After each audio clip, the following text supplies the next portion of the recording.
The soldier's boot hit something hard beneath the sand. In the next instant, his body exploded into 1,000 pieces. His buddy froze, mind reeling. Instinctively, he stepped forward. Click, the unmistakable sound of metal under pressure. Another landmine. Shit. His ears were still ringing from the blast, the world muffled and distant. When his hearing finally returned, he stared at what was left of his friend and screamed until his throat went raw. But this wasn't the time to grieve. He forced himself to focus. Carefully, he dropped to one knee and pulled out his combat knife, probing the sand beneath his boot. The blade scraped against metal. Definitely a mine. Scanning the area, he spotted the radio about 10 feet away. He untied his bootlaces and fashioned a makeshift grappling hook with his entrenching tool. After several failed attempts, he threw it with everything he had. The force nearly lifted his foot off the mine, but miraculously, he snagged the pack. After what felt like hours, he finally reached headquarters and explained his situation. Their response made his blood run cold. No choppers could enter the desert due to frequent sandstorms.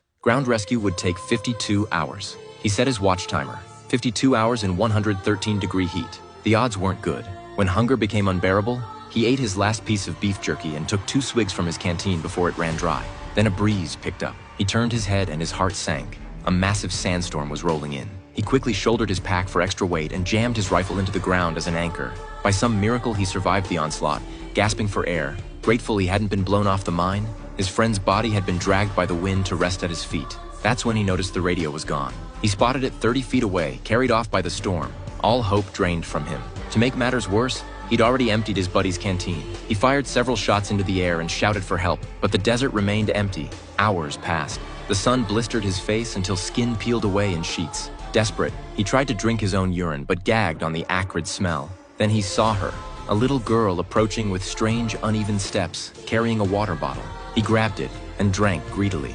He tried to thank her, but she didn't understand. She pulled out a toy soldier, and he found one in his own pocket to show her.